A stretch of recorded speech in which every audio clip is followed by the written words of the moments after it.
A memória é uma casa com muitos cômodos. Alguns são claros, arejados, cheios de luz. Outros estão fechados à chave, no escuro, e a gente evita até de passar pelo corredor que leva até eles. Mas às vezes, a fechadura enferruja, a porta rende sozinha, e somos obrigados a encarar o que está lá dentro. E o que eu encontrei atrás da minha porta foi uma traição que veio do lugar que eu mais acreditava ser seguro. Do meu próprio filho. A tarde daquele dia era pesada, daquelas em que o ar parava, grudento, e o céu carregado de nuvens cinzentas prometia um alívio que nunca vinha.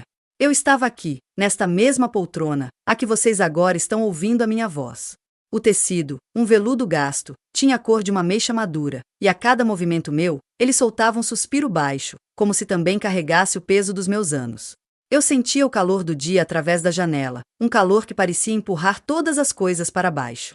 As folhas da paineira lá fora estavam imóveis, como feitas de chumbo. E o silêncio era o pior. Não era um silêncio pacífico, de quem descansa. Era um silêncio cheio de ecos.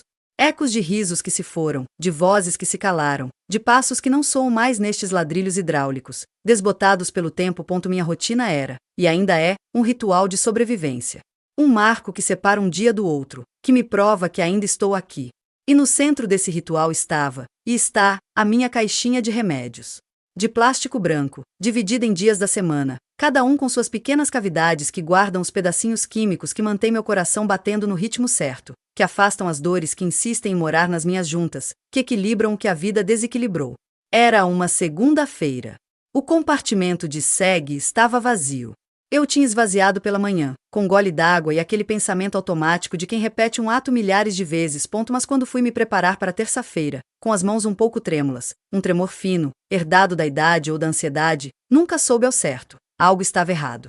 O compartimento de ter estava vazio. Vazio como o olhar de alguém que já se foi. Piscoei, acreditando que era um engano da minha vista, que já não é mais a de outrora. Esfreguei os olhos, limpei os óculos no vestido. Mas não. Vazio. Um frio, que não tinha nada a ver com o calor lá fora, subiu da base da minha espinha e se alojou na minha nuca. Descuidada, sussurrei para mim mesma. Deve ter colocado de terça no de quarta por engano. Fui verificando, um por um. Qua, qui, ses, sap, yom. Todos vácios.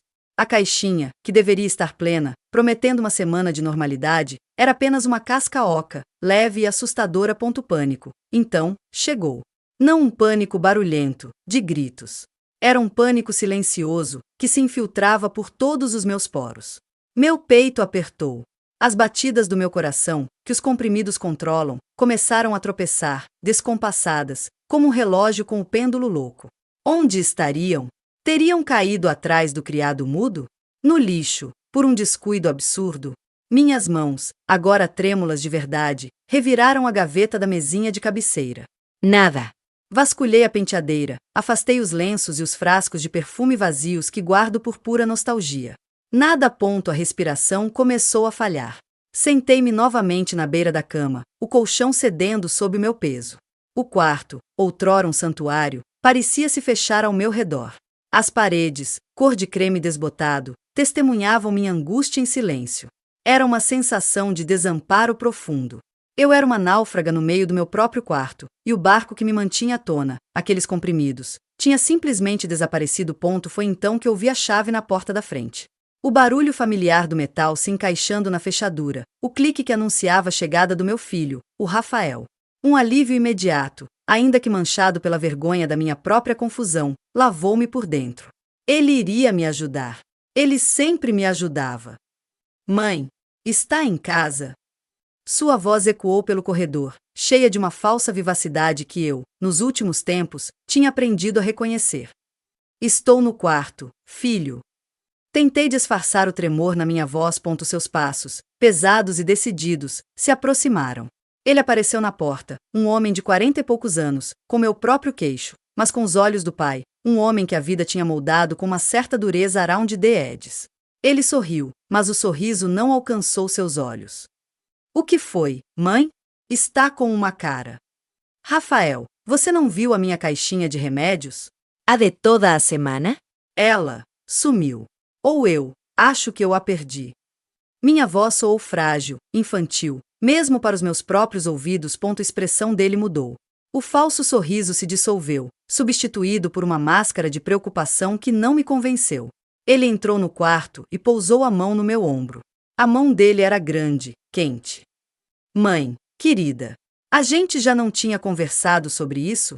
Você anda tão confusa ultimamente. No sábado, você esqueceu o gás ligado. Na semana passada, jurou que tinha pago uma conta que estava aqui, na minha mão. Você deve ter guardado a caixinha em algum lugar e esqueceu. Vamos procurar juntos depois, está bem? Agora vem, eu comprei aquele pão de queijo que você gosta. Ele falou com uma doçura condescendente, a mesma doçura que se usa para acalmar uma criança birrenta ou um animal assustado. E naquele momento, com o pânico ainda fresco e a confusão me nublando os pensamentos, eu quase acreditei. Quase. Porque por um instante mais rápido que um piscar de olhos, eu juro que vi algo nos olhos dele. Não era preocupação. Era algo mais calculista. Algo que me fez sentir um frio ainda mais profundo. Mas a fadiga, o medo, a necessidade de acreditar no meu único filho, fizeram-me baixar a guarda. Assenti, com a cabeça cansada, e deixei que ele me guiasse até a cozinha, enquanto a sombra da dúvida, minúscula e persistente, começava a crescer dentro de mim. O pão de queijo estava quente, com aquele cheiro convidativo de queijo derretido e polvilho que sempre me transportava de volta às manhãs de domingo da minha infância. Mas naquela tarde, ele tinha o gosto de cinzas na minha boca.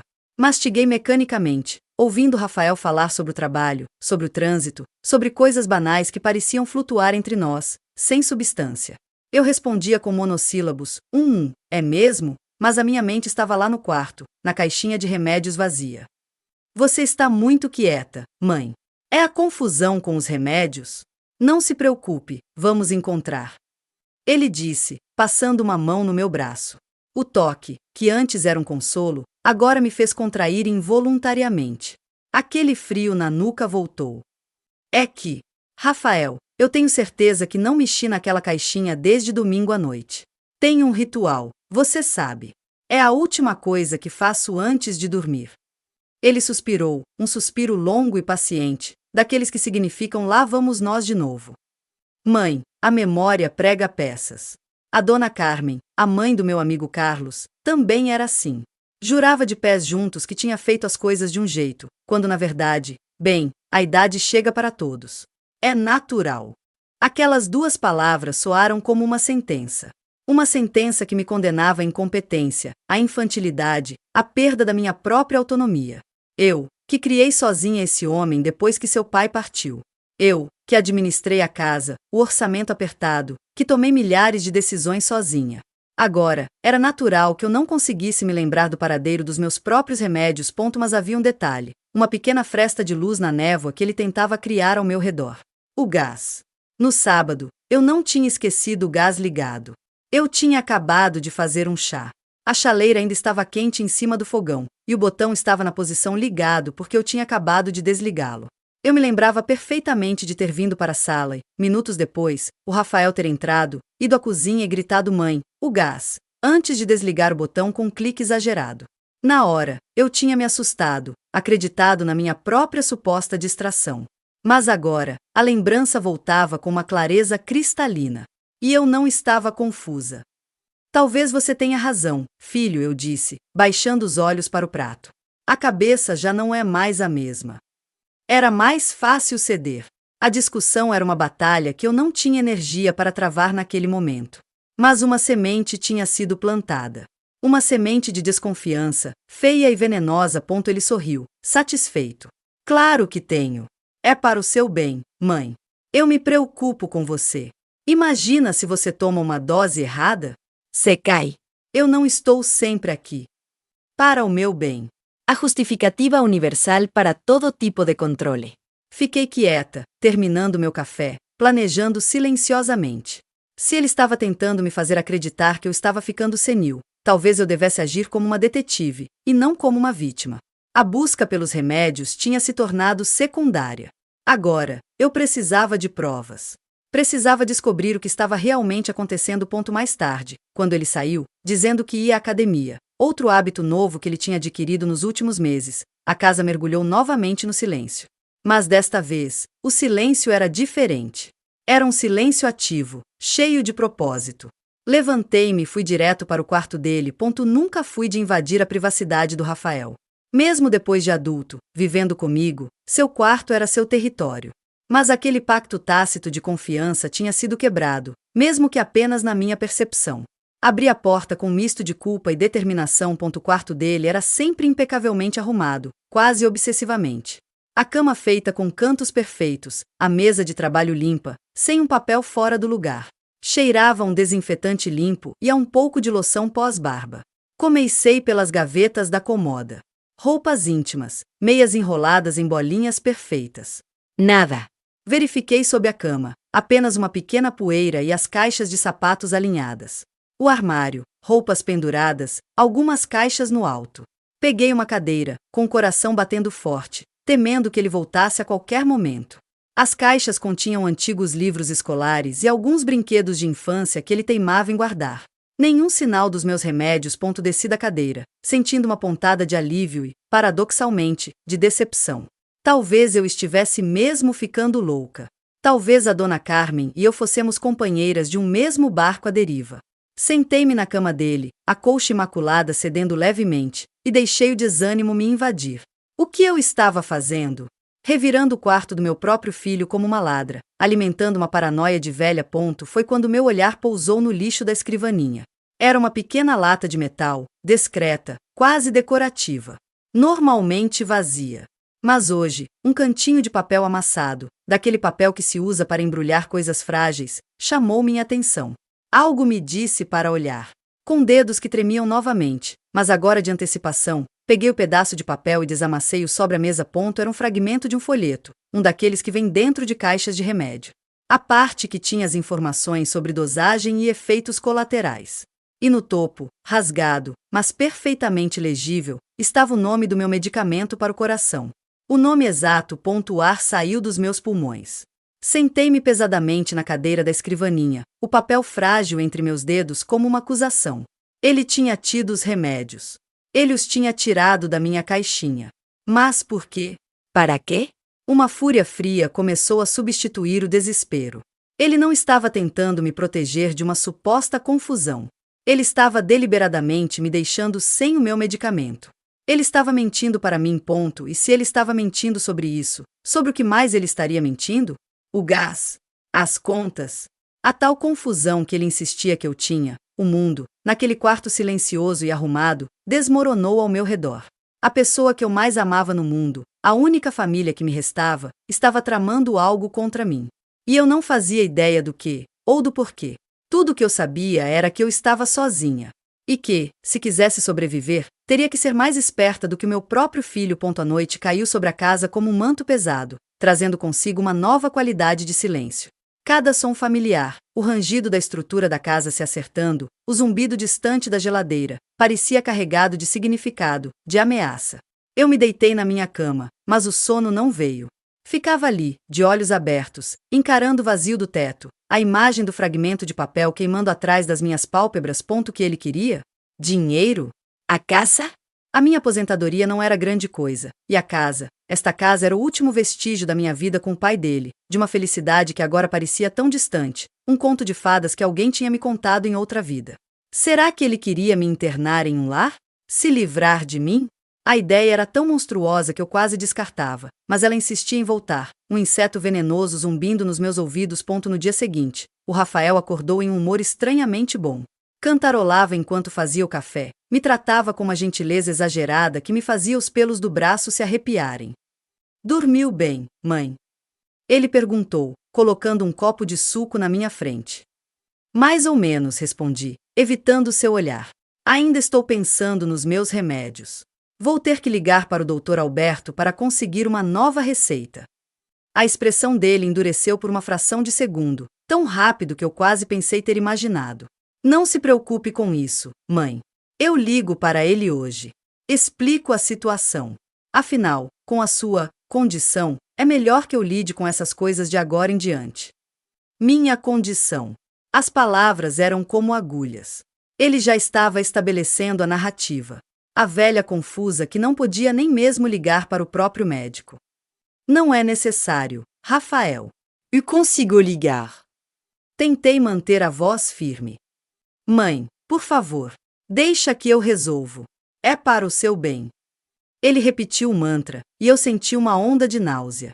Aquele para o seu bem tinha se tornado a frase mais sinistra do mundo. Ele saiu para o trabalho, e eu fiquei, paralisada na cozinha, ouvindo o tic-tac do relógio de parede marcar a passagem do tempo, um segundo de cada vez, cada um mais pesado que o outro. Eu precisava agir. Precisava de evidências concretas, inegáveis. Aquele pedaço de papel não provava nada. Ele poderia dizer que eu tinha colocado lá, em um de meus momentos de confusão. Foi então que me lembrei do meu velho celular. Um aparelho simples, com teclas, que eu mal sabia usar para outra coisa que não fosse receber e fazer ligações.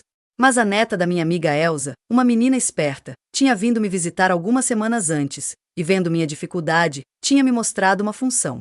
A função de gravar. Ela tinha dito, brincando, vó, se o senhor da loteria ligar com um prêmio, a senhora grava para não esquecer os números. Na época, eu tinha achado graça. Agora, a lembrança surgiu como uma tábua de salvação. Peguei o celular. Era pesado e estranho nas minhas mãos. Liguei-o, a tela azulada iluminando meu rosto. Procurei nos menus, com dedos desajeitados, até encontrar o ícone de um microfone. A menina tinha me ensinado. Pressionar o botão central para começar a gravar, pressionar de novo para parar. Era simples. Tão simples quanto esconder os remédios de uma velha. Um plano começou a se formar na minha mente, frágil e perigoso. Se ele estava mentindo, se ele estava tramando algo, ele eventualmente se entregaria. Eu precisava ouvir uma confissão. Precisava pegar suas palavras e guardá-las como se guarda uma arma. A ideia de grampear o meu próprio filho me enchia de um nojo profundo, uma vergonha que queimava o meu rosto. Mas o medo era maior. O medo do desconhecido, o medo do que ele era capaz. Decidi que gravaria nossas conversas. Especialmente quando o assunto fosse remédios, saúde, médico ou futuro. Coloquei o celular no bolso do meu roupão. Era grande e fazia um volume, mas era o melhor que eu podia fazer. Eu me sentia como uma espiã em um filme ruim, só que o vilão era a pessoa que eu embalara no colo, para quem eu cantara canções de ninar. O dia passou com uma lentidão agonizante. Eu andava pela casa, o peso do celular no meu bolso um constante lembrete da minha nova realidade. Às vezes, tirava o aparelho e olhava para ele, me perguntando se eu tinha mesmo enlouquecido. Talvez fosse eu a vilã da história, uma mãe desconfiada e paranoica, tecendo uma teia de mentiras contra o próprio sangue. Quando Rafael voltou para o jantar, eu estava uma pilha de nervos. Cada pergunta banal que ele fazia: o que você fez hoje, mãe? Soava como interrogatório. Eu respondia com frases curtas, evasivas, temendo que ele percebesse a mudança em mim. A conversa fluiu para assuntos neutros. O tempo, um primo distante. Eu quase desisti do plano. Quase aceitei a versão dele, a da velha confusa, porque era mais fácil, menos dolorosa. Mas então, ele disse, enquanto levava um garfo de comida à boca: ah, mãe, lembrei. Preciso que você me passe os documentos do plano de saúde e do banco. Vou organizar uma coisa para você. O coração parou dentro do meu peito. Para quê, filho? É melhor eu ter tudo à mão, não é? Caso precise resolver algo para você. Com a sua, você sabe. Ele não terminou a frase, apenas fez um gesto vago em direção à própria cabeça. Lá estava. A jargueira. Primeiro os remédios, para estabelecer a incompetência. Depois, os documentos, para assumir o controle. Era um roteiro tão clichê, tão horrivelmente previsível, que doía. Minha mão, dentro do bolso do roupão, encontrou o celular. Minhas unhas roçaram nas teclas de plástico. Com um movimento que tentou ser discreto, pressionei o botão central. Senti um clique quase imperceptível. Que coisa, Rafael? Eu perguntei, forçando uma naturalidade que não sentia. Que coisa que eu preciso que você resolva? Ele olhou para mim, e pela primeira vez, vi uma centelha de impaciência em seus olhos. Mãe, não faça disso um drama. São só precauções. Todo mundo faz. O Carlos tem todos os documentos da mãe dele também. É uma responsabilidade, um peso a menos para você. Um peso a menos para mim. As palavras eram doces, mas o sabor era amargo. Meu dedo, ainda no bolso, tremia sobre o celular. Eu estava gravando. Cada palavra dele, cada nuance da sua voz condescendente, estava sendo preservada. Era uma violação terrível, mas era minha única defesa. Está bem, filho, eu disse, baixando a cabeça, fingindo submissão. Depois eu te dou. Ele sorriu, um sorriso de vitória.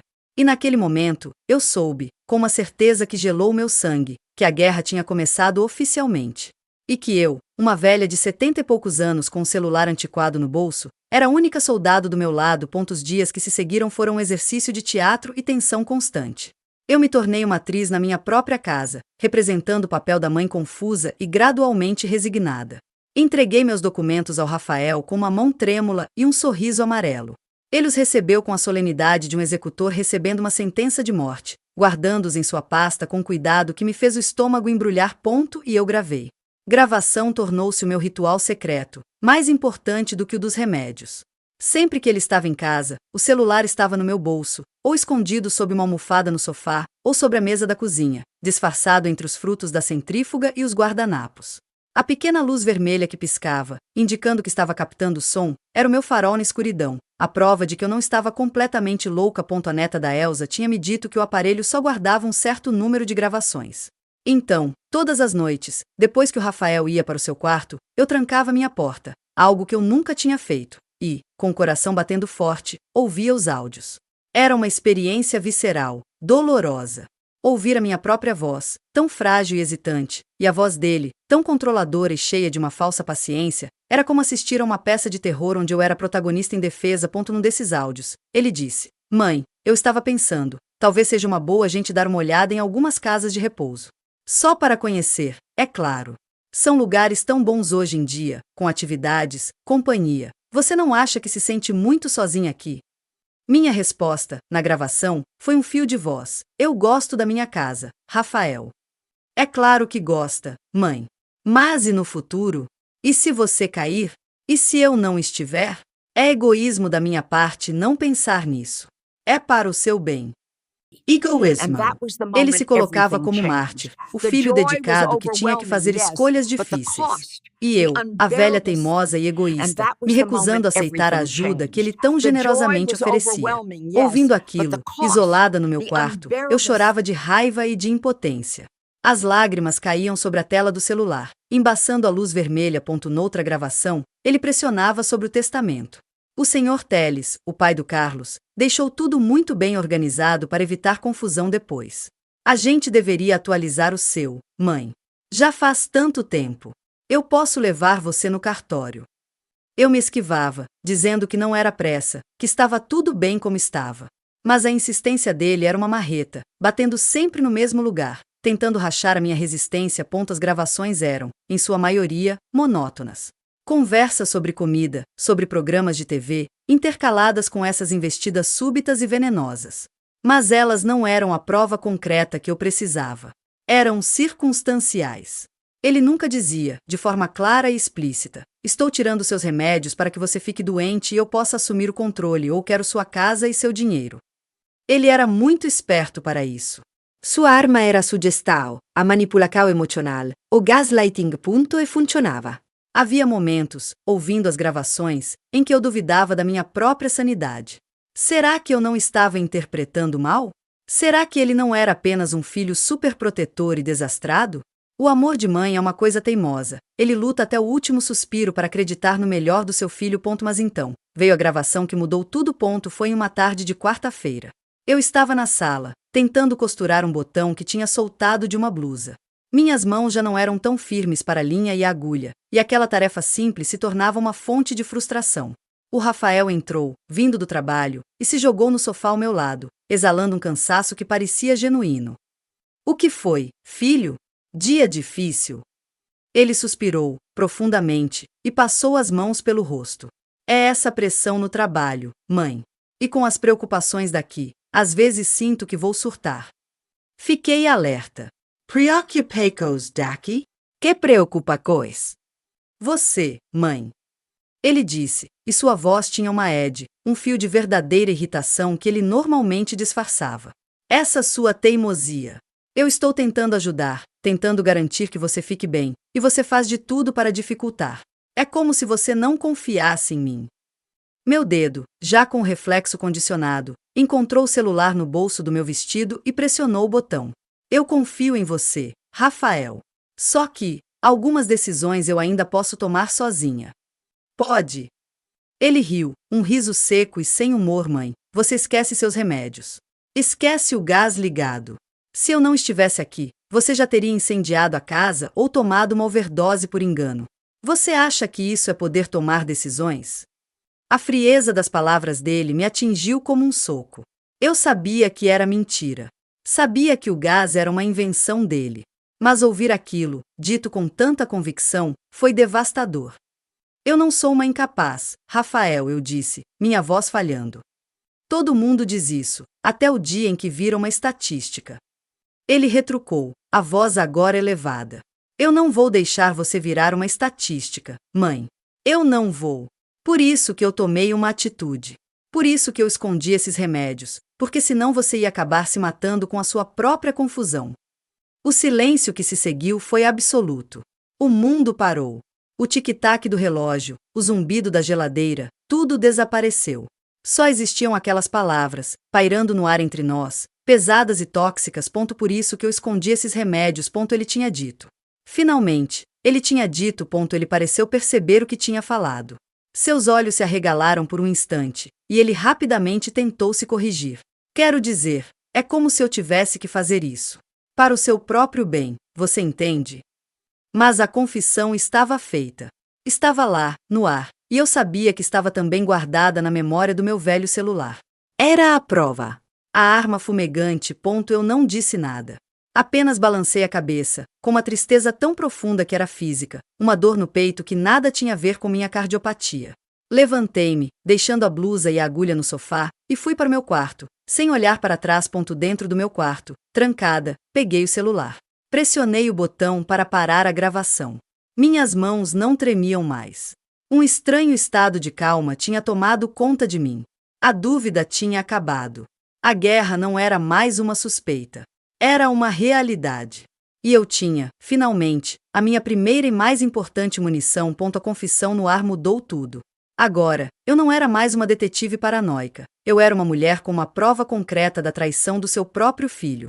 E a dor que veio com essa certeza era de um tipo diferente. Antes era uma dor aguda, um susto. Agora era uma dor surda, profunda, um luto por um filho que, de certa forma, já tinha morrido para mim. Rafael, percebendo a sua gafe, tornou-se excessivamente solícito nos dias seguintes. Trouxe flores, comprou meus doces favoritos, tentou puxar conversa sobre assuntos felizes do passado. Mas cada gesto de gentileza era como um golpe. Eu via a manipulação por trás de cada pétala, cada pedaço de chocolate. Era o carrasco tentando consolar a condenada antes da execução. Eu continuei gravando. Cada interação, por mais banal que fosse. Meu celular tornou-se uma extensão do meu corpo.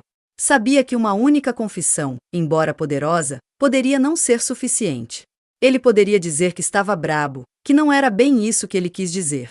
Precisava de mim.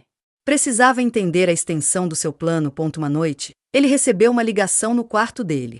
A voz era baixa, mas as paredes da casa são finas, e o corredor faz um efeito de concha acústica. Eu saí silenciosamente do meu quarto e fiquei parada na escuridão do corredor, o coração batendo tão forte que eu temia que ele pudesse ouvir. Segurava o celular, com o gravador ligado, apontado para a porta fechada do seu quarto. Não dava para entender tudo, mas algumas frases chegavam até mim, em fragmentos. Sim, está quase tudo pronto. A voz dele dizia. Os documentos, sim, consegui. A médica, tem que ser, laudo. Uma casa de repouso, só até, o trâmite. Cada palavra era um pedaço de um quebra-cabeça horrível. Medica. Laudo. Casa de repouso. Tramite. Ele não estava só tentando me convencer de que eu era louca. Ele estava montando um caso legal para me declarar incapaz. Ele estava conspirando com outras pessoas. Uma médica. Que médica? O Dr. Alberto, meu clínico há 20 anos, nunca daria um laudo desses. A menos que o Rafael tivesse encontrado alguém mais maleável, alguém que acreditasse na sua versão da mãe senil e perigosa. A frieza do que estava acontecendo me deixou gelada. Não era apenas uma questão de controle ou dinheiro. Era a aniquilação da minha autonomia. Era me trancar em um lar, me dopar e me deixar apodrecer em um quarto, enquanto ele vendia minha casa, gastava o meu dinheiro e vivia sua vida livre do fardo que eu tinha me tornado. Voltei para meu quarto, me sentindo suja e violada. A pessoa que eu tinha criado, a quem eu tinha ensinado a andar, a ler, a quem eu tinha confortado após cada desilusão amorosa, estava agora tramando a minha destruição com a frieza de um estrategista. No dia seguinte, decidi que precisava de um plano maior do que apenas coletar gravações. Precisava de ajuda. Mas para quem recorrer? Minhas amigas mais próximas já tinham partido, uma a uma. A Elsa estava com a família em outro estado. Meus outros parentes eram distantes, e o Rafael sempre foi tão cativante com eles, o filho perfeito. Quem acreditaria em mim, uma velha confusa, contra ele? A solidão era um deserto ao meu redor. Eu estava completamente sozinha naquela batalha. As gravações eram a minha única companhia, a minha única verdade em um mundo de mentiras que ele estava construindo. Foi quando me lembrei do Dr. Alberto. Talvez ele fosse a minha única esperança. Mas como chegar até ele sem que o Rafael soubesse? Eu não dirigia há anos. O Rafael levava a Etrácia de todo lugar. E se eu pedisse um táxi, ele perguntaria para onde eu ia. Se eu ligasse, ele poderia atender o telefone. Precisava ser sorrateira. Precisei usar a mesma arma que ele usava contra mim, a dissimulação. Rafael, eu disse no café da manhã, com a voz mais fraca que consegui produzir. Estou me sentindo um pouco tonta. Acho que é a pressão. Será que você poderia ligar para o Dr. Alberto e marcar uma consulta? Estou com saudades dele. Ele olhou para mim, avaliando. Eu mantive a expressão cansada, os olhos um pouco vidrados. Ele mordeu a isca. O pedido de ajuda médica se encaixava perfeitamente na narrativa dele. Claro, mãe. Ligo hoje mesmo. É mesmo melhor ele te ver. Disse ele, e eu pude ver o brilho de satisfação nos seus olhos.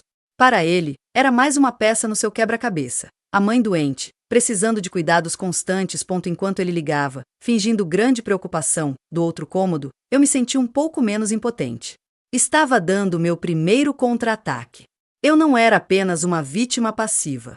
Eu ainda podia pensar. Ainda podia planejar.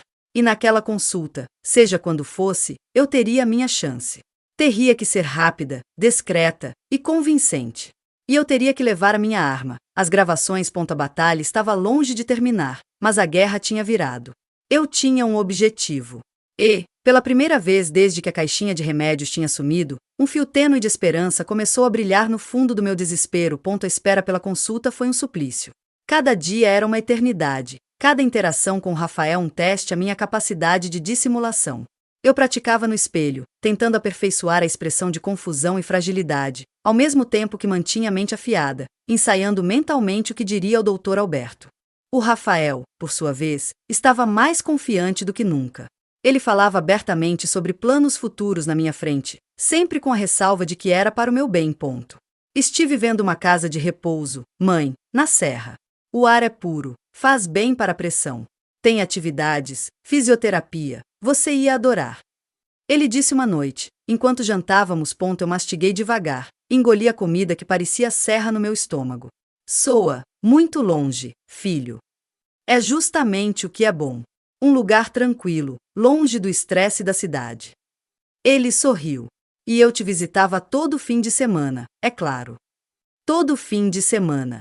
Até se cansar, até a novidade passar, até eu me tornar apenas uma lembrança distante, uma velha esquecida em um quarto com cheiro de desinfetante. Eu balancei a cabeça, fingindo considerar a ideia. Vamos ver o que o Dr. Alberto diz, eu murmurei, plantando a semente. Exato. Ele concordou, animado. O laudo dele é fundamental. Laudo. A palavra soou como uma sentença. Ele realmente estava contando com isso.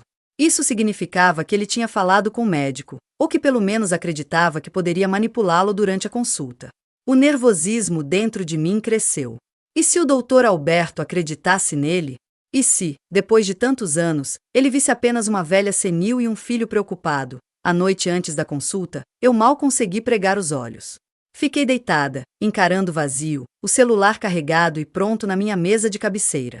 Eu tinha selecionado as gravações mais importantes, a confissão dele sobre esconder os remédios e os fragmentos da conversa telefônica, e transferido elas, com a ajuda paciente da neta da Elsa por telefone, para um pequeno pendrive. Era o meu tesouro, a minha vida, contida naquele pequeno retângulo de metal e plástico. No dia seguinte, o Rafael me levou ao consultório. Ele estava loquaz, conversando animadamente com a recepcionista, como se fosse um cliente habitual. Sentamos na sala de espera, e ele folheava uma revista, dando palmadinhas no meu joelho de vez em quando. Tudo vai ficar bem, mãe, ele sussurrou, e o sorriso nos seus lábios era de antecipação. Quando o Dr. Alberto nos chamou, meu coração parecia querer sair pela minha boca. O consultório era familiar, cheirava a álcool e livros velhos. O doutor, um homem de cabelos grisalhos e olhos gentis, cumprimentou-me com um abraço. Dona Celina, há tanto tempo. E o Rafael, sempre tão dedicado. Ele disse, indicando para que nos sentássemos. Rafael se sentou ao meu lado, pronto para falar por mim. Eu sabia que aquele era o meu único momento. Precisava agir antes que ele assumisse o controle da conversa. Doutor Alberto, eu disse, minha voz sai mais firme do que eu esperava. Antes de começarmos, tem uma coisa, o Rafael, ele é um anjo, cuida tão bem de mim. Ele até esconde meus remédios para eu não me confundir e tomar a dose errada. Fiz uma pausa, sentindo o choque que percorreu o Rafael ao meu lado. Ele se endireitou na cadeira. Mãe, o que é isso? O doutor não quer saber disso, ele disse, forçando um riso. Doutor Alberto franziu a testa, olhando de um para o outro. Esconder remedios? É para o seu bem, mãe, lembra? Você anda tão esquecida. Rafael insistiu, sua voz um pouco estridente. Foi a minha deixa. Com mãos que milagrosamente não tremiam, abri minha bolsa e tirei o pendrive. Coloquei-o sobre a mesa do médico. Doutor, eu disse, olhando diretamente para os seus olhos, implorando com meu olhar que ele entendesse. Às vezes a memória prega mesmo algumas peças. Mas o coração de uma mãe, esse nunca esquece. E eu gravei algumas dessas peças. Seria um enorme favor se o senhor pudesse ouvir. Só uma pequena amostra, para entender melhor a minha condição. O silêncio na sala foi absoluto. O rosto do Rafael ficou branco como papel. Seus olhos, fixos em mim, eram dois poços de puro ódio e incredulidade. Ele nunca, em 1.000.000 de anos, teria esperado por aquilo. Dr. Alberto olhou para o pendrive, depois para o meu rosto determinado, e depois para o Rafael, que parecia prestes a explodir. A gentileza em seus olhos deu lugar a uma seriedade profunda. Rafael, ele disse, calmamente. Daria para nos dar 1 minuto, por favor. Mas, doutor, isso é um absurdo. Minha mãe está confusa, ela não sabe o que está fazendo. Ela inventa coisas. Rafael explodiu, levantando-se da cadeira. Rafael, o médico repetiu, e sua voz tinha uma autoridade que não admitia discussão. 1 minuto. Por um momento, pensei que o Rafael iria se recusar, que iria arrancar o pendrive da mesa. Mas ele apenas nos encarou, primeiro a mim com um ódio que me cortou a alma, e depois ao médico, com desdém. Então, virou-se e saiu da sala, fechando a porta com um baque que ecoou pelo consultório. Eu soltei o ar que não sabia que estava prendendo. Minhas mãos começaram a tremer violentamente, a adrenalina do momento se dissipando. O doutor Alberto veio até mim e pousou a mão sobre a minha. Celina, ele disse, usando meu primeiro nome, como nos velhos tempos. O que está acontecendo? As lágrimas, finalmente, vieram. Eram lágrimas de alívio, de medo e de uma tristeza infinita. Eu não conseguia falar. Apenas apontei para o pendrive, na mesa. Ele entendeu. Inseriu o pendrive no computador. E enquanto os sons da voz do meu filho, da minha própria voz, começavam a ecoar na sala silenciosa, eu fechei os olhos e rezei para que a verdade, finalmente, fosse mais forte do que a mentira. O som que saiu das caixas do computador do Dr. Alberto era baixo, mas cada palavra era como um trovão na quietude do consultório. Ouvir a confissão do Rafael mais uma vez, neste contexto, foi ainda mais doloroso. A voz dele, cheia de desdém e falsa preocupação, a minha voz, frágil e assustada, era só o escape da minha própria destruição. Dr. Alberto não disse uma palavra. Ele ouviu, imóvel, sua expressão se tornando cada vez mais grave, mais sombria. Ele ouviu o áudio da confissão, e então, a pedido meu, os fragmentos que eu tinha conseguido gravar da conversa telefônica. Quando o último áudio terminou, ele desligou o som e ficou em silêncio por um longo momento, olhando para a tela escura do computador. O mundo lá fora continuava, o barulho dos carros na rua, a voz baixa da recepcionista no corredor. Mas dentro daquela sala, o tempo tinha parado. Eu me sentia exausta, esvaziada, como se tivesse contado o segredo mais pesado da minha vida. Finalmente, ele se virou para mim. Seus olhos estavam umedecidos. Celina, sua voz era rouca. Eu não tenho palavras. Eu não fazia ideia. Ele é seu filho, doutor, eu sussurrei, as lágrimas escorrendo pelo meu rosto. Eu o criei sozinha. Como? Como ele pôde fazer isso? O doutor Alberto balançou a cabeça, uma expressão de profunda decepção no seu rosto. A ambição, o dinheiro, coisas assim corrompem até os laços mais sagrados. Eu conheço Rafael desde que ele era um menino. Ele sempre foi determinado. Mas nunca imaginei que essa determinação pudesse se voltar contra você. Ele respirou fundo, assumindo uma postura profissional, mas a compaixão ainda estava estampada no seu rosto. Isso que você me mostrou, Celina, é muito sério. Ilegal. Isso é abuso financeiro e psicológico de idoso. A conduta dele com seus remédios, sozinha, já é um crime gravíssimo. E esse plano de obter um laudo falso, isso é monstruoso. As palavras crime, ilegal, abuso ecoaram na minha mente. Era tão difícil associar essas palavras ao meu filho. Mas era a realidade. O que eu faço, doutor? Ele tem todos os meus documentos. Ele fala em casa de repouso, em trâmites. Você não vai fazer nada sozinha, ele disse, com firmeza. Eu vou te ajudar. O primeiro passo é garantir a sua segurança médica. Vou te dar uma nova receita dos seus remédios e você os esconde, entendeu? Em um lugar que ele nunca procure. E não tome mais nada que ele te der, nenhum chá, nenhum suco que ele prepare sozinho. Precisamos ter certeza. Um calafrio percorreu minha espinha. A ideia de que ele pudesse tentar me envenenar era tão extrema que eu nunca tinha permitido que passasse pela minha mente. Mas agora, nada parecia impossível. Em segundo lugar, ele continuou, baixando a voz. Você precisa de um advogado. Um bom, especializado em direito do idoso. Eu conheço um, é de extrema confiança. Eu mesmo faço ligação para ele. E em terceiro, você não pode voltar para casa com ele. O coração deu um salto no meu peito. Não posso voltar para casa? Não, Celina. Não é seguro. Pelo que ouvi, ele está desesperado. A exposição que você fez aqui hoje pode tê-lo encurralado. Ele pode se tornar imprevisível, perigoso. Você tem algum lugar para ficar? Um hotel, uma amiga? Eu pensei freneticamente. A Elsa estava longe. Um hotel, com o que? O Rafael tinha meus cartões. Parece que o Dr. Alberto leu meus pensamentos. Não se preocupe com o dinheiro por agora. Eu te adianto o que for necessário. O importante é você sair daqui e ir para um lugar seguro. Agora. A realidade da situação atingiu-me com força total. Eu não estava apenas coletando provas para uma discussão. Eu estava fugindo do meu próprio filho. A minha casa, o meu refúgio por tantas décadas, tinha se tornado uma armadilha. Está bem, eu disse, minha voz um sopro. Está bem. O Dr. Alberto agiu com uma eficiência impressionante. Enquanto eu esperava trancada em sua sala de exames, ele lidou com Rafael, que deve ter estado esperando do lado de fora, furioso e confuso. Não sei o que ele disse, mas deve ter sido convincente, porque alguns minutos depois, a recepcionista veio me buscar por uma saída lateral do consultório. O doutor disse para a senhora esperar por ele no carro, Dona Celina. É aquele azul, ali. Ela sussurrou, me guiando pelo corredor de serviço. Eu saí para a luz do dia, ofuscada e trêmula. O carro do Dr. Alberto estava ali. Entrei no banco do passageiro e fechei a porta. Era um ato simbólico. Eu estava fechando a porta da minha antiga vida. Alguns minutos depois, o Dr. Alberto entrou no carro. Ele parecia cansado. Ele foi embora, disse ele, simplesmente. Estava muito bravo, mas foi embora. Vamos, vou te levar a um hotel perto do meu consultório. É tranquilo e discreto. Enquanto ele dirigia, eu olhava pela janela. As pessoas nas calçadas, indo e vindo, com suas vidas normais, seus problemas normais. Nenhuma delas poderia imaginar que dentro daquele carro azul, uma velha de cabelos brancos estava fugindo do pesadelo que o seu próprio sangue tinha criado. Eu não tinha levado nada comigo.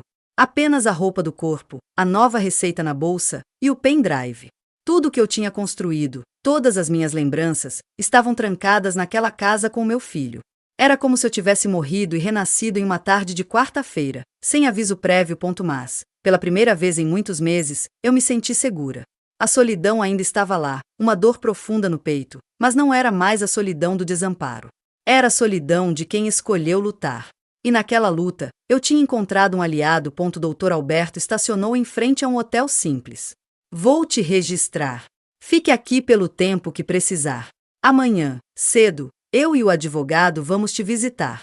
Combinado? Combinado, eu disse, e pela primeira vez, sorri. Era um sorriso triste, mas era genuíno. Muito obrigada, doutor, por ter acreditado em mim. Ele pegou a minha mão. A verdade tem um peso, Celina. E a sua é pesada demais para ser ignorada. Desci do carro e entrei no hotel. Era um lugar sem graça, com carpete neutro e luzes fluorescentes. Mas para mim, naquele momento, era um palácio. Era a minha fortaleza. A minha trincheira. A guerra estava longe de acabar, mas a batalha daquela tarde, eu tinha vencido. E isso, por enquanto, era o suficiente. O quarto de hotel era anônimo, impessoal. As paredes eram de um bege lavável, os quadros genéricos, a cama larga e fria. Sentei-me na beirada do colchão, o silêncio do lugar um contraste gritante com o ruído emocional que ecoava dentro de mim. A adrenalina do consultório tinha passado, e agora só restava um cansaço ossudo e uma tristeza tão profunda que parecia um abismo. Dr. Alberto tinha sido gentil. Ele me deixou dinheiro para a comida e garantiu que eu teria privacidade. Mas a solidão era esmagadora. Eu estava acostumada aos barulhos da minha casa, aos seus cheiros, às suas memórias embutidas em cada rachadura. Aqui, não havia memórias. Apenas o presente, cru e assustador. Peguei o meu velho celular. A tela mostrava várias chamadas perdidas do Rafael. Ele tinha ligado incessantemente durante a primeira hora. Depois, as ligações pararam. O silêncio do seu telefone era, de certa forma, mais assustador do que sua fúria. O que ele estava planejando? Tentei ligar para Elsa. A voz dela, do outro lado da linha, foi um bálsamo. Celina, querida. Que surpresa! Tentei explicar, mas as palavras se embaralharam, e eu desabei em lágrimas. Contei tudo, entre soluços, sobre os remédios, as gravações, a consulta, a fuga. Do outro lado da linha, houve um silêncio pesado. Meu Deus, Celina, ela sussurrou, horrorizada. Eu não consigo acreditar. O Rafael sempre pareceu tão correto. Parecia, eu disse, a voz embargada. Tudo era uma aparência, Elsa. Tudo. Ela me confortou como pôde, prometeu que viria me ver assim que possível, mas a distância era um obstáculo. A conversa me fez bem, mas também me fez perceber o quão isolada eu estava. Minhas amigas tinham suas próprias vidas, suas próprias famílias. Eu era um problema que tinha caído no colo delas. A noite foi longa e cheia de pesadelos. Acordava a cada hora, assustada, sem reconhecer o lugar. O ronco do ar-condicionado parecia a respiração de alguém no quarto. Era um terror primordial, o medo da presa sendo caçada. Na manhã seguinte, bem cedo, o Dr. Alberto chegou com o advogado. O Dr. Renato era um homem jovem, de terninho impecável e um aperto de mão firme. Seus olhos eram inteligentes e cheios de uma determinação tranquila. Sentamos à pequena mesa do quarto, e eu repeti a minha história, mais calma desta vez, enquanto o Dr. Renato anotava tudo em um bloco de notas. Quando terminei, ele olhou para mim com seriedade. Dona Celina, a situação é muito grave, mas a sua posição é forte. As gravações que a senhora tem são uma prova robusta, especialmente a confissão sobre os remédios. O fato de o senhor ter os seus documentos e estar a articular um laudo médico fraudulento configura um quadro claro de tentativa de curatela forçada, movida por má-fé. O nosso primeiro passo é um pedido de medida protetiva de urgência. Medida protetiva? Eu perguntei. Sim, para impedir que ele se aproxime da senhora, que tente contato, que entre na sua casa. Por enquanto, a casa é sua, e ele pode ser removido dali. Também vamos requerer judicialmente a devolução imediata de todos os seus documentos. A ideia de uma batalha judicial, de tribunais, de juízes, era aterrorizante. Eu só queria a minha vida de volta. A minha paz. E o Rafael? O que vai acontecer com ele? A pergunta saiu antes que eu pudesse detê-la. Ainda era mãe, preocupada com o filho. Mesmo depois de tudo. Dr. Renato olhou para mim com uma expressão de compreensão. Dona Celina, as ações dele têm consequências. Ele cometeu crimes. Abuso de idoso, apropriação indébita, coação, a justiça vai agir. O nosso objetivo é protegê-la e garantir os seus direitos. As consequências para o seu filho, bem, Isso dependerá dele, da defesa que ele fizer e do Ministério Público. O Dr. Alberto colocou a mão sobre a minha. Celina, você não pode se preocupar com ele agora. Você tem que se preocupar com você. Ele fez as suas escolhas. Agora, você tem que fazer as suas. Eles tinham razão. Mas era tão difícil desligar o instinto materno, aquele fio que, mesmo esticado ao limite, ainda não tinha se rompido. O Dr. Renato partiu para preparar os papéis. O Dr. Alberto ficou mais um pouco, garantindo que eu estava bem. Vai ficar tudo bem, Celina, ele disse, na porta. Você foi muito corajosa. A maioria das pessoas não teria tido a força que você teve. Quando ele saiu, eu me sentei novamente na cama. Corajosa. Eu não me sentia corajosa. Sentia-me como um farrapo, um fantasma da mulher que eu fui. Mas talvez a coragem não seja a ausência do medo, mas a decisão de agir apesar dele. Mais tarde naquele dia, o Dr. Renato ligou. A medida protetiva tinha sido concedida. 2 oficiais de justiça e um policial iriam à minha casa no dia seguinte para notificar o Rafael e garantir que ele saísse do local. Eu tinha a chave de reserva comigo. Eles me perguntaram se eu queria estar presente. Eu hesitei. A ideia de ver a cara do meu filho naquele momento, de ver a nossa vida sendo desmontada diante dos meus olhos, era horrível. Mas eu senti que era necessário. Eu precisava ver o fim daquilo com os meus próprios olhos. Precisava fechar aquele capítulo da minha vida, por mais doloroso que fosse. Eu vou, eu disse, minha voz soando estranha para os meus próprios ouvidos. Na manhã seguinte, um carro do Dr. Renato veio me buscar. A viagem até a minha casa foi surreal. Cada rua era familiar, mas o destino era um pesadelo. Quando paramos em frente ao portão, meu coração batia descompassado. Os oficiais de justiça já estavam lá, assim como um carro da polícia. Dr. Renato segurou meu braço. Pronta, Dona Celina? Eu balancei a cabeça. Não estava pronta. Nunca estaria pronto. Abri o portão com a chave. O jardim, que eu tanto cuidava, estava um pouco descuidado. Subimos os degraus da varanda. Com uma mão trêmula, enfiei a chave na fechadura da porta da frente e a abri. A casa cheirava a Rafael. Ao seu desodorante, a sua pasta de dente. Ele estava na sala, de pé, diante da televisão desligada. Ele se virou quando entramos. Seu rosto era uma máscara de choque, raiva e medo. Os oficiais se adiantaram e começaram a ler a medida protetiva. Eu mal ouvi as palavras. Meus olhos estavam fixos nos do meu filho. Ele não olhava para os oficiais. Olhava apenas para mim. E no seu olhar, eu não vi mais o menino que eu criei. Vi um estranho. Vi o inimigo. Quando o oficial terminou de ler, houve um silêncio. Você não pode fazer isso, o Rafael sussurrou, sua voz carregada de ódio. Esta é a minha casa também. O imóvel é da sua mãe, senhor, o policial disse, firmemente. A senhora tem o direito de revogar a sua permissão de permanência. O senhor tem 1 hora para recolher os seus pertences pessoais e se retirar. Ele continuou a me encarar. Mãe, por favor. Eles estão te enganando. Você está doente. Você não sabe o que está fazendo. Eu respirei fundo. Pela primeira vez, eu não senti medo. Senti uma pena profunda e esmagadora. Eu sei perfeitamente o que estou fazendo, Rafael, eu disse, e minha voz não tremeu. Agora, faça o que o senhor disse. E me devolva os meus documentos. A expressão dele se desfez. Ele viu que não havia mais volta. Que o seu plano tinha desmoronado completamente. Sem dizer uma palavra, ele se virou e foi para o seu quarto, seguido pelo policial, para recolher as suas coisas. Eu fiquei na sala, passando a mão sobre a minha poltrona de veludo gasto, olhando para as fotos na parede.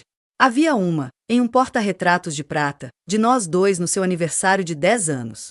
Ele estava com um sorriso largo, sem dentes, e meus braços estavam envolvidos em volta dele. Éramos uma família. Agora, aquele menino tinha ido embora para sempre, substituído por este homem amargo que estava sendo expulso da minha casa pela polícia. As lágrimas finalmente vieram, silenciosas e quentes. Não eram lágrimas pela sua partida. Eram lágrimas por tudo o que tínhamos perdido. Pelo amor que tinha se transformado em cinzas. Pela família que tinha morrido ali, naquela sala. Naquele dia. A saída do Rafael foi um espetáculo de dor silenciosa. Ele empacotou suas coisas com movimentos bruscos e furiosos, sem me dirigir o olhar. O policial observava, impassível. Eu permaneci na sala, ouvindo o ruído das gavetas sendo abertas e fechadas, o som abafado de roupas sendo jogadas dentro de uma mala. Quando ele finalmente apareceu na porta da sala, com 2 malas grandes, parou por um momento. Seus olhos percorreram o ambiente, não com saudade, mas com a raiva de quem perdeu uma posse. Os documentos estão na gaveta da minha escrivaninha, ele cuspiu as palavras, dirigindo-se mais ao Dr. Renato do que a mim. O advogado foi verificar e voltou com uma pasta. Está tudo aqui, Dona Celina.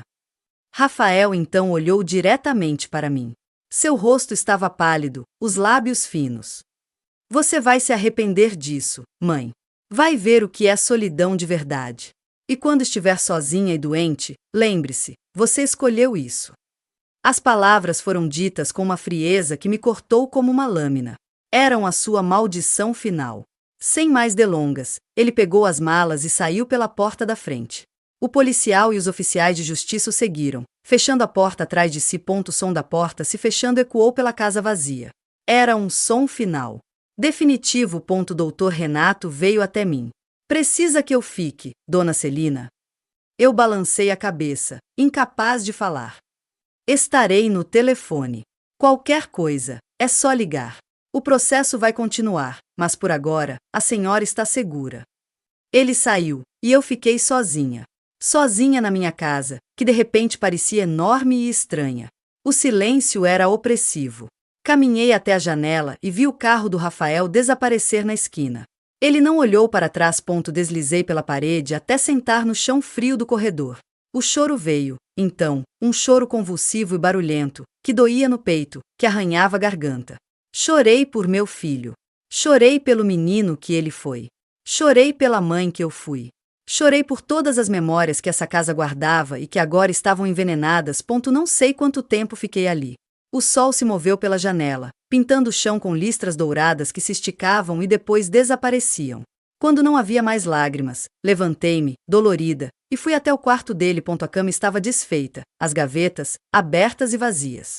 O armário, com as portas escancaradas, exibia cabides vazios balançando levemente. O quarto cheirava a ele, mas era um quarto de um fantasma. Era o santuário de uma pessoa que não existia mais. Peguei a foto de prata, a do aniversário de 10 anos. A emoção foi tão forte que quase a deixei cair. Aqueles olhos risonhos, cheios de vida e confiança. O que tinha acontecido com aquele menino? Em que momento o amor que eu lhe dei tinha se transformado nessa ânsia doentia por controle e dinheiro? Fui até a cozinha e preparei um chá. As ações eram mecânicas, robóticas. A casa, que sempre foi o meu refúgio, agora me assustava. Cada som me fazia saltar.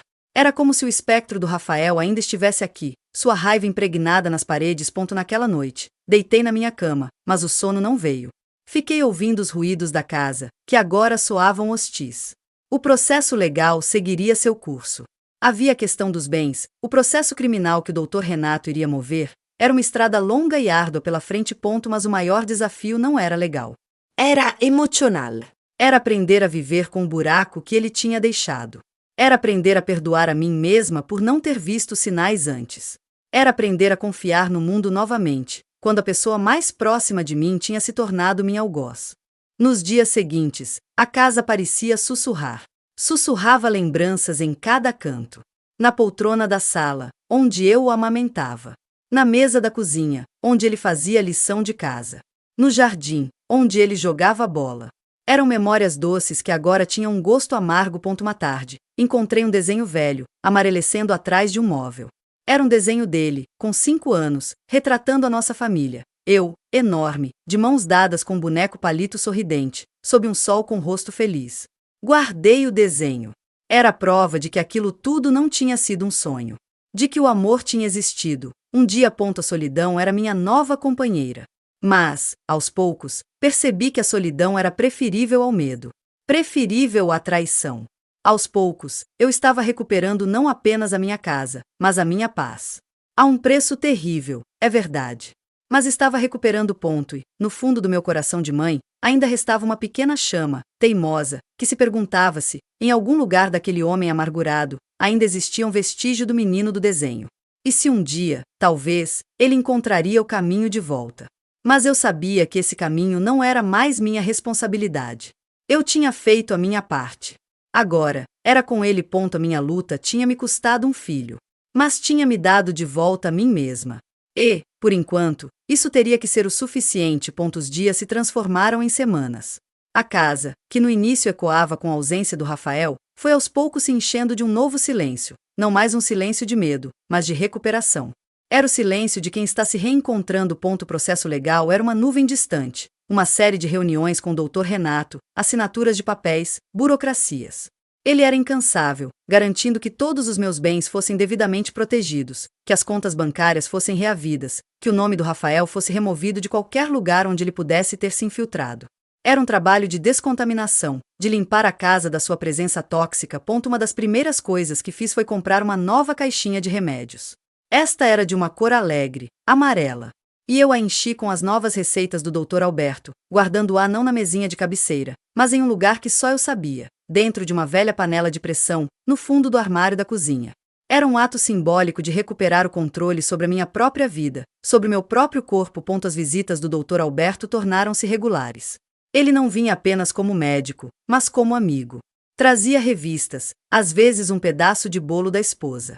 Conversávamos sobre tudo, menos sobre o Rafael. Era um território proibido, uma ferida que ainda precisava de tempo para cicatrizar. Como está a pressão, Celina? Ele perguntava, colocando o esfigmomanômetro no meu braço. Estável, doutor. Graças aos meus remédios, eu respondia, com um sorriso triste. Ele entendia a ironia. A neta da Elsa, a tal menina esperta que me tinha ensinado a gravar, tornou-se uma visitante frequente. A Lara. Ela tinha uma energia contagiante e começou a me ensinar a usar o celular de verdade. Como mandar mensagens, como usar a internet para ver receitas, como falar por vídeo com a Elsa. Vó Celina, a senhora é uma hacker de mão cheia. Ela brincava, vendo a minha dificuldade com os botões. Eu ria, um som estranho para os meus próprios ouvidos depois de tanto tempo.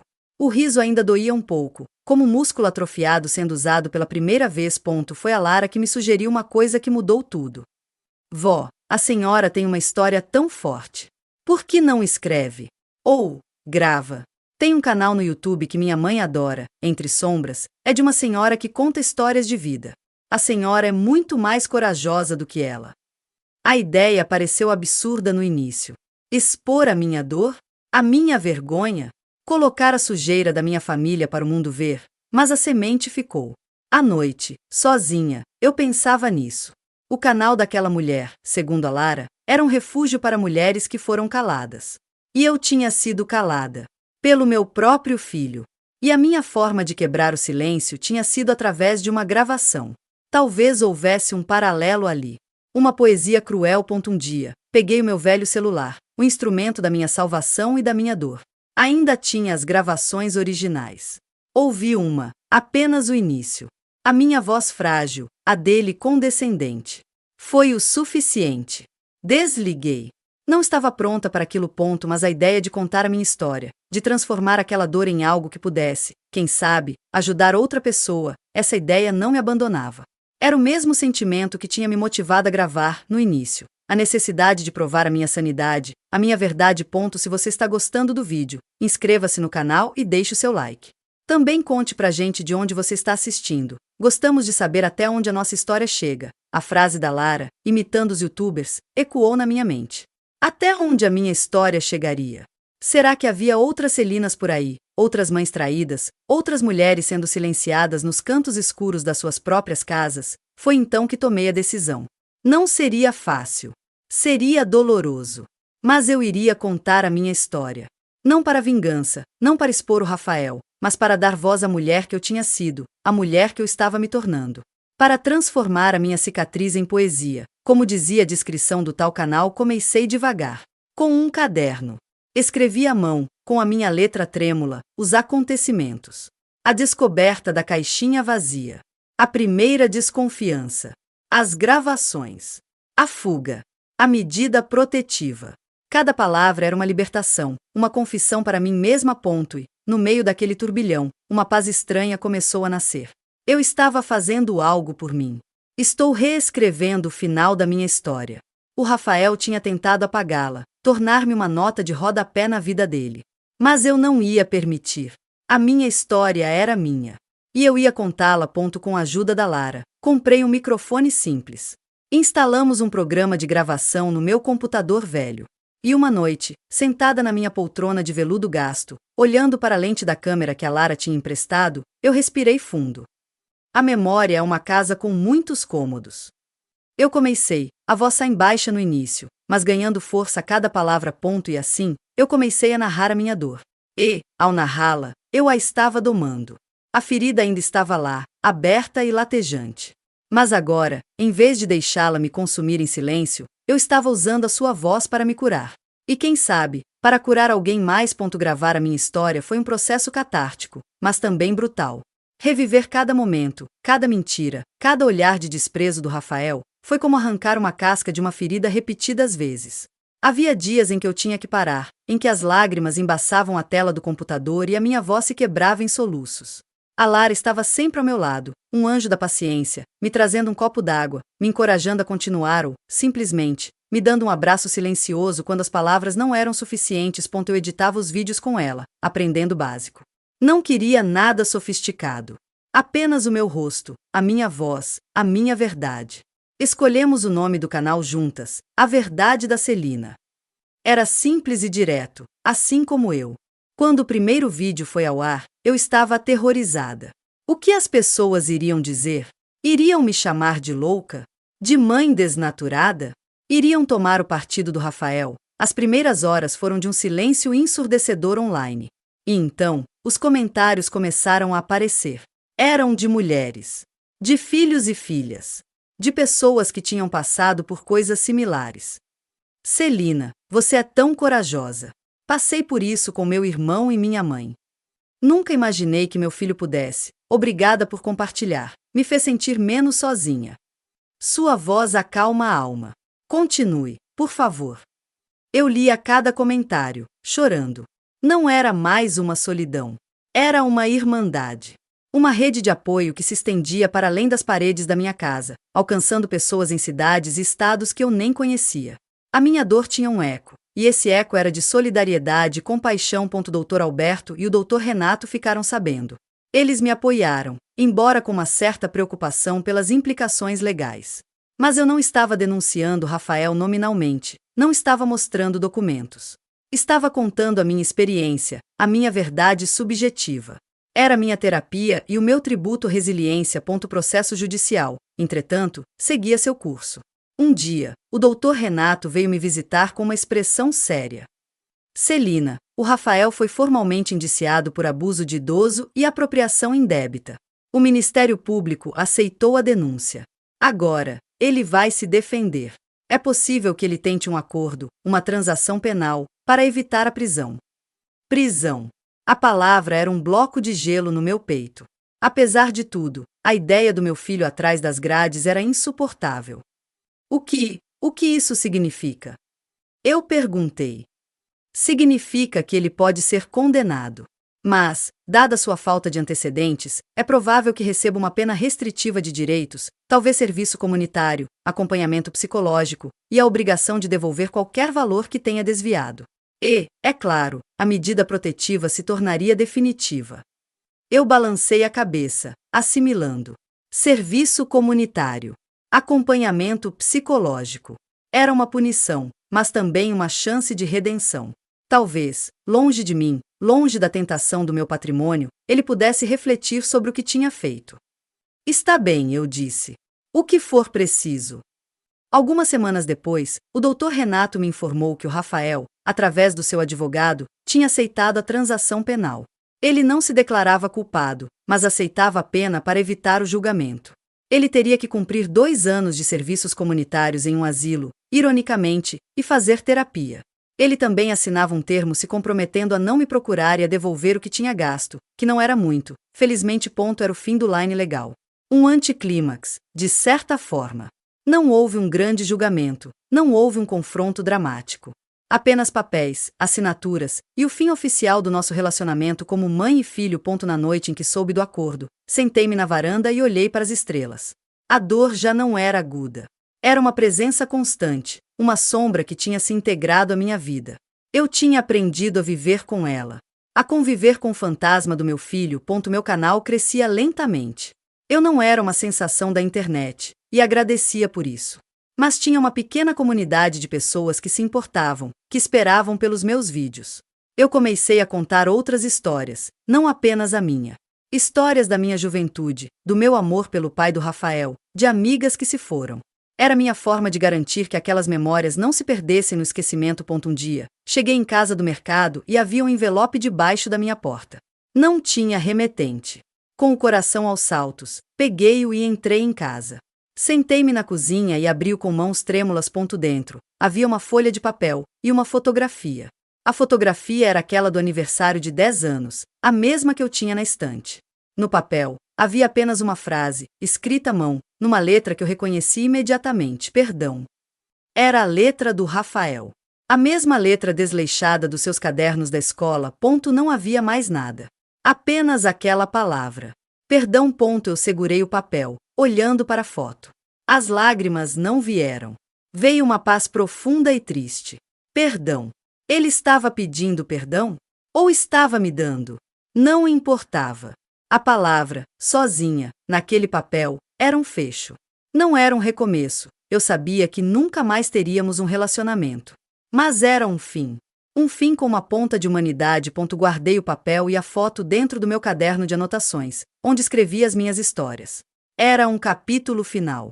Doloroso, mas final. A minha vida não era feliz. Como poderia ser? Mas era minha. Era autêntica. E eu tinha encontrado, no fundo do poço, uma força que não sabia que tinha. E uma voz. Uma voz que, agora, não me calaria jamais. Tempo, dizem, cura todas as feridas. Não acredito que seja bem assim. O tempo, na verdade, ensina-nos a viver com as cicatrizes. Ele não apaga a dor, mas integra-a na nossa história, até que ela se torne parte de quem somos. E hoje, quando me olho no espelho, vejo uma mulher marcada, sim, mas não quebrada. Vejo uma sobrevivente. A casa já não sussurra fantasmas. Agora, ela sussurra histórias. As minhas histórias. As que gravei, as que escrevi, as que ainda vivem apenas na memória. A poltrona de veludo gasto já não solta suspiros de cansaço, mas acolhe-me como uma velha amiga enquanto eu gravo os meus vídeos. Transformei o quarto do Rafael em um pequeno estúdio, um ato simbólico de reclamar aquele espaço, de preenchê-lo com um novo propósito. A Lara tornou-se como uma neta para mim. Vem me visitar toda semana, traz novidades da internet, ajuda-me com a edição. A sua energia jovem é um contraponto vital à minha serenidade conquistada a duras penas. O Dr. Alberto ainda é meu médico e amigo, e o Dr. Renato mantém-se a par dos trâmites legais, embora a poeira já tenha assentado. O envelope com a palavra perdão permanece dentro do meu caderno. Nunca mais tive notícias do Rafael. Sei, através do Dr. Renato, que ele cumpriu a sua pena de serviço comunitário e que continua em terapia. É um alívio saber que ele está a ser ajudado, mesmo que longe de mim. Rezo, às vezes, em silêncio, para que ele encontre paz. O amor de mãe é uma chama teimosa que se recusa a ser completamente apagada, mesmo pelo vento mais gelado da traição. Meu canal, A Verdade da Celina, tornou-se o meu legado. Recebo mensagens de mulheres de todos os cantos do país, partilhando as suas próprias histórias de silêncio e de superação. Percebi que a minha dor não era única, mas parte de um fio invisível que liga tantas de nós, caladas, esquecidas, subestimadas. Dar voz a isso, transformar a minha cicatriz em poesia, como diz o lema do Entre Sombras, tornou-se a minha missão final. Hoje, sentada aqui, a narrar esta última parte, olho pela janela. A paineira está florida, uma explosão de rosa contra o céu azul. As suas folhas já não estão paradas como naquela tarde pesada. Dançam com a brisa, cheias de vida. É uma metáfora perfeita para minha jornada. Do paralisante calor do medo para a suave brisa da aceitação. A história do meu filho que escondeu os meus remédios. Não sabia que eu estava gravando. Essa foi a minha salvação e a minha condenação. Foi o momento em que a vítima se tornou na arquiteta da sua própria libertação.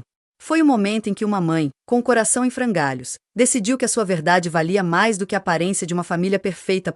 Se há uma lição que esta velha mulher pode deixar, é esta: a sua verdade é o seu bem mais precioso. Não a escondam. Não a neguem. Não permitam que ninguém, nem mesmo aqueles que deviam amar-vos mais, a roubem de vocês. Porque no silêncio, a dor cresce. Mas na verdade, mesmo na verdade mais feia e dolorosa, reside o poder de nos erguermos, de nos reencontrarmos, de renascermos. A memória é uma casa com muitos cômodos. E eu, finalmente, aprendi a habitar todos eles, até os mais escuros. Porque são meus. Fazem parte de quem eu sou. E a minha história, com todos os seus capítulos tristes e sombrios, merecia ser contada. Até o fim. Obrigada por me terem ouvido.